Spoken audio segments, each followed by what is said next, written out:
Les amis, bonjour, on se retrouve pour notre 148e économiser et partager et on se retrouve avec du Sideshow. Alors, Sideshow, on retrouve aujourd'hui un produit Star Wars, Darth Maul, le plus classe de tous les sites, sans exception, et une statue de la gamme Mythos. Alors, Mythos, c'est quoi? Ça remonte à un bon petit bail parce que j'étais encore sur Fanacolec, donc je dirais plus ou moins 10 ans.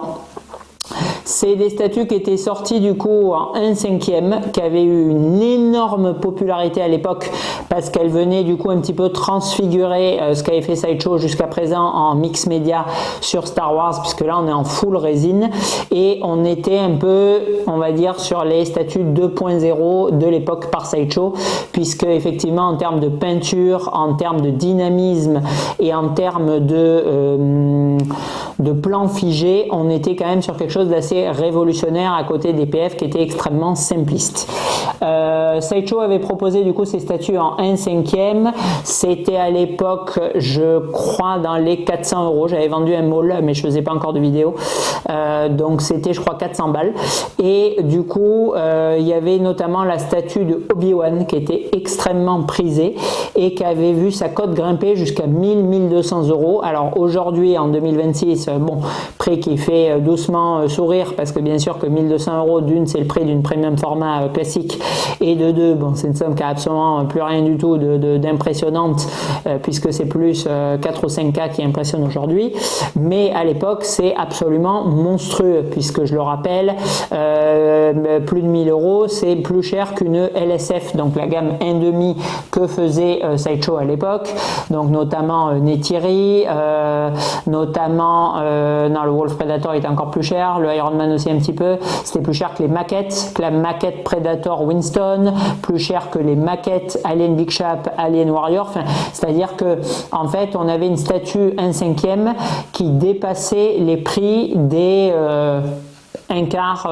plus de l'époque, donc voir qui tutoyait une 1/3 parce que c'est quasiment la taille d'une 1/3 pour Neytiri, donc un prix qui était absolument fou. Voilà, donc le succès de cette gamme, bon, mais il s'est pas arrêté au premier modèle, ils nous ont sorti d'autres modèles avec des personnages beaucoup moins courants comme Asajj Ventress, comme le Gargamorian, qu'est-ce qu'on avait? On a eu du Boba Fett, on avait eu du Vador, bon, bien évidemment, Darth Maul, je viens de vous le dire, bon, bref, pas mal de personnages.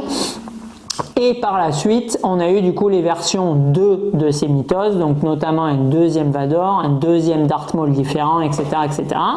Mais ils s'en sont pas arrêtés là. Une fois qu'ils avaient du coup bien essoré le peuple avec leurs deux versions du même personnage, ils sont passés du 1/5e au 1/4. Voilà, donc c'est bon, c'est Sideshow quoi. Voilà, ils savent gagner des sous comme Primon.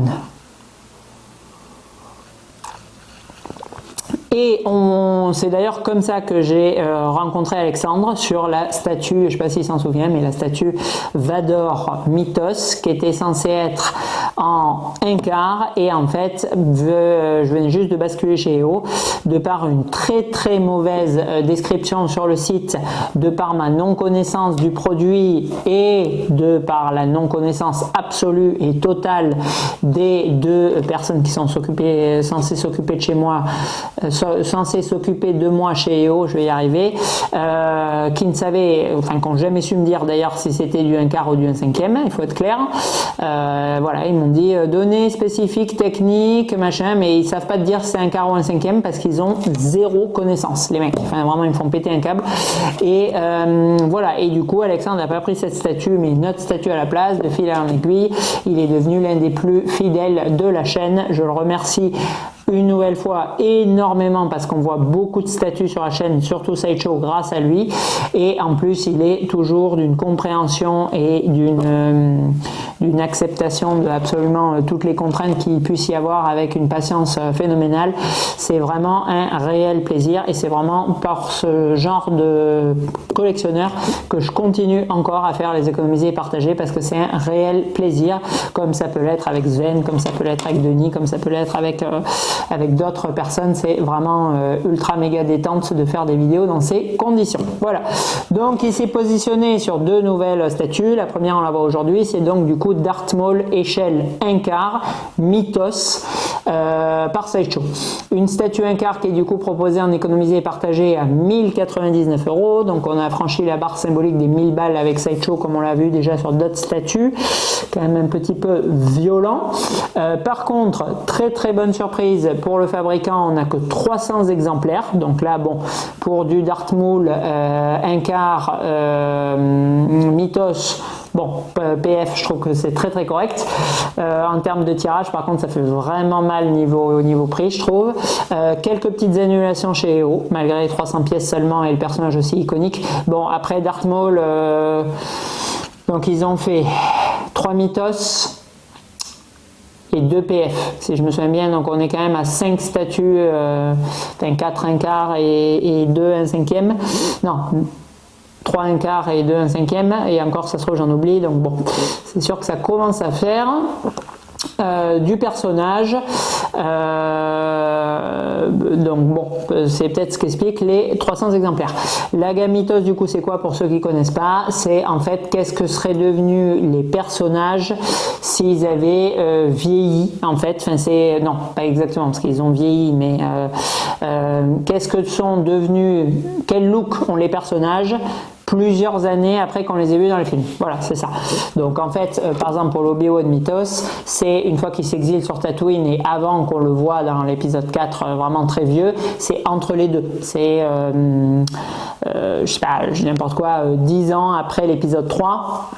Peut-être, et 7-8 ans avant l'épisode 4 du coup. Qu'est-ce qu'est devenu Ewan McGregor avec quelques années en plus aéré sur Tatooine, du coup il aurait ce look un peu de maraudeur, voilà. Donc c'est ça. Et là pour Darth Maul, bon, c'est le même principe, c'est il se fait couper en deux par Qui-Gon et il est, vous le savez, ça on l'a vu dans les BD, le gars ici, il lui greffe, dans Clone Wars aussi on le voit, il lui greffe des jambes robotiques. Ah oui, d'ailleurs j'avais oublié celle-ci, il y a aussi la premium format, je l'ai eu en plus dans ma collection, complètement stupide, je l'ai juste pas présenté en vidéo à l'époque, mais il y avait déjà une premium format cyborg que j'ai eu pendant plusieurs années d'ailleurs quand je faisais le set Star Wars PF, c'est avant que je passe du coup au LSF puis ensuite transition vers les NTR avec les maquettes. Il y avait une premium format aussi de Darth Maul cyborg, je me souvenais même plus, qui valait d'ailleurs 400 € aussi, pour le coup elle valait le même prix que la Mythos 1.5. Pardon, qui est plus ancienne, puisque j'étais là dans mon premier appartement, donc ça veut dire avant 2013, donc elle doit être de 2011 ou 2012 cette PF. Voilà. Donc il y avait la PF V1 classique, vraiment très lambda. Ensuite il y a eu la PF Cyborg et ensuite plus tard la Mythos. Encore plus tard la V2 de la classique, puis la V2 de la Mythos, puis la 1 quart Mythos. Bon, c'est bon. Laisse tomber, oui. Donc dans les Darth Maul en fait il y en a je sais pas combien.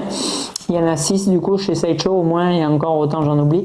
Alors elle était pas mal, maintenant elle était extrêmement rigide, c'était pas très joli pour le coup, parce qu'elle était vraiment, je sais pas trop comment vous le faire, je vais vous le faire de profil. Comme ça, la truc. Elle était vraiment les jambes comme ça, les bras comme ça, enfin comme ça plus exactement. Voilà, c'était très rigide, alors que là on a une pose qui est extrêmement dynamique et jolie.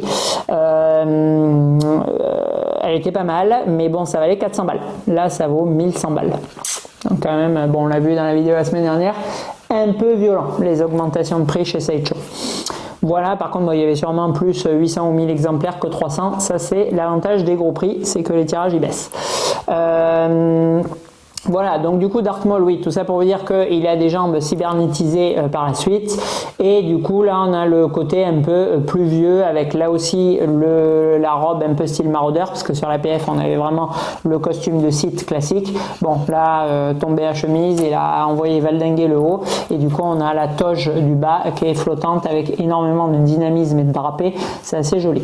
Alors qu'est-ce qu'on a du coup sur cette premium format? On a un socle ambiance, bien sûr statue de Palpatine, bon, je pense que tout le monde l'aura capté, qui est chouette. Franchement, il est très chouette. Il est un peu déstructuré. Alors déjà, il est un peu explosé, mais en plus, il est complètement désaxé sur la droite. On reconnaît bien l'empereur pour le coup.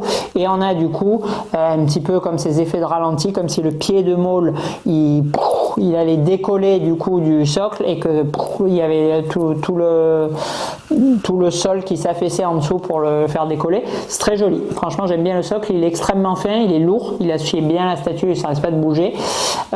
Et en plus, bon, petit rappel du coup de l'université avec Palpatine, c'est assez sympa. Ensuite, on a les jambes qui sont un peu en dark chrome, quoi, donc comme dans Terminator Salvation, là, du chrome très sali, très foncé et tout, qui tire vraiment vers le gris anthracite. C'est joli, c'est aussi sympa, franchement j'aime bien. Et on a du coup après donc la toge, je vous disais, alors elle est un peu monochrome, on a des petits reflets de rouge sur la partie gauche qui sont censés être la luminescence du sabre, mais bon, le travail est quand même pas foufou.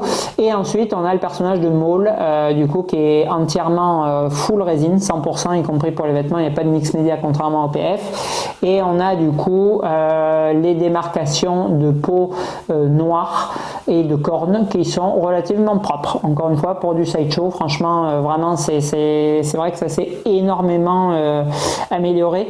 J'avoue qu'il y a un moment où je comprenais pas trop parce que en fait, j'avais fait une vague là, avec la vague où je m'étais fait lyncher quand j'avais atomisé les produits mandaloriens, hein, donc Life Size, Grogu, le buste du Mandalorian, le buste de Boba Fett, enfin, cette vague, c'était juste n'importe quoi, la qualité et les prix. Et ensuite, bon, j'avais complètement stoppé Sideshow d'en proposer parce que je m'étais dit, attends, je vais pas proposer des produits aux gens où c'est du foutage de gueule, quoi. Alors déjà, bon, j'aime pas vendre des trucs que je trouve moi pas qualitatifs ou avec un mauvais rapport qualité-prix, mais en plus, bon, là, c'était, c'est beaucoup trop cher pour ce que c'est, vas-y, prends-le, si tu te fais complètement rincer, je m'en fous. Donc bon, là du coup je n'étais pas d'accord, donc j'avais complètement stoppé. Et là, bon, en parlant du coup à l'époque d'XM Studio, je disais ouais, c'est largement au-dessus de Sideshow, machin et tout. Et puis j'avais tout le temps des commentaires, ouais, Sideshow c'est quand même super beau, maintenant je préfère Sideshow, c'est amélioré, machin. Et effectivement, bon, je sais pas trop quand, donc 2022, je dirais, un truc du genre. Effectivement, ils ont énormément augmenté le step et c'est vrai que c'est très joli. Franchement, en comparant, alors peut-être pas forcément lui, c'est pas la plus belle réelle, mais sur les dernières qu'on a vues, franchement, on est proche, je trouve, en termes de peinture de ce que faisait XM. Bon, on est au même prix qu'XM maintenant, alors que XM ça faisait 25 à 40 kilos. Ça, il n'y a pas le poids, mais ça doit faire 10 kilos et un truc comme ça, quoi. Donc bon. Mais bon, franchement, c'est quand même très joli, c'est très dynamique. Vraiment, les poses sont très, très bien étudiées. Les sculptes, ils sont assez jolis aussi.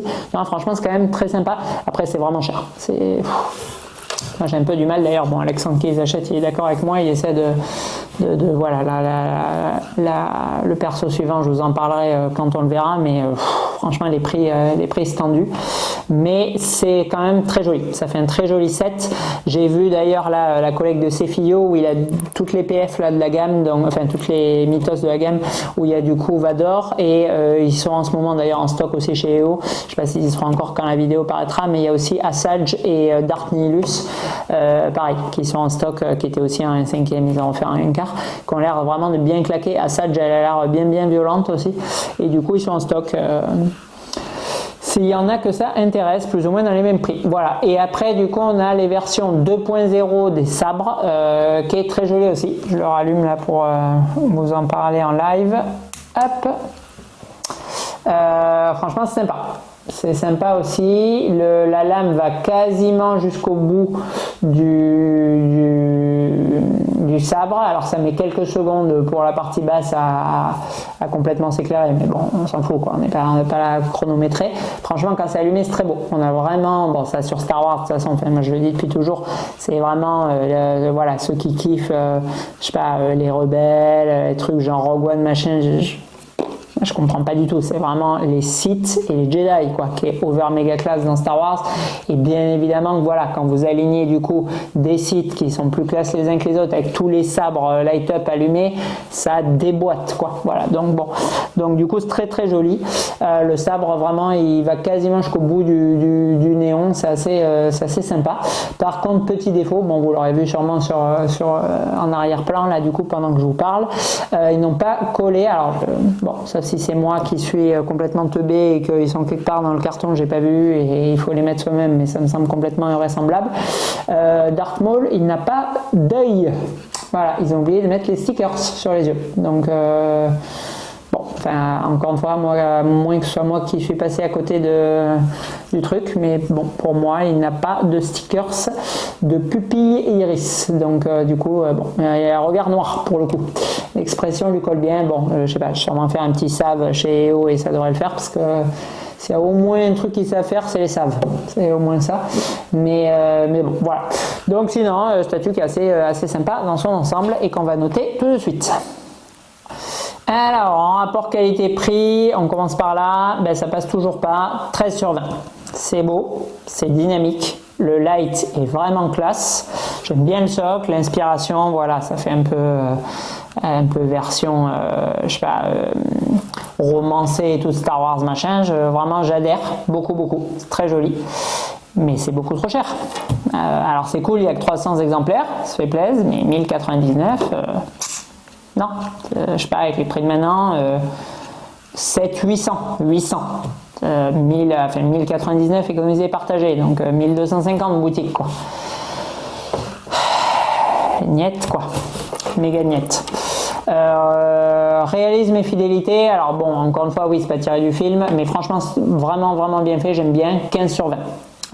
Je trouve que réalisme et fidélité, on sent bien l'essence de Maul. Alors déjà il est bien sculpté et bien peint, mais surtout on a bien l'essence de Maul, vraiment, voilà, il bouge à fond, super agressif, la pose agressive, voilà, l'ambiance site et tout sur le socle, j'aime bien, 15 sur 20.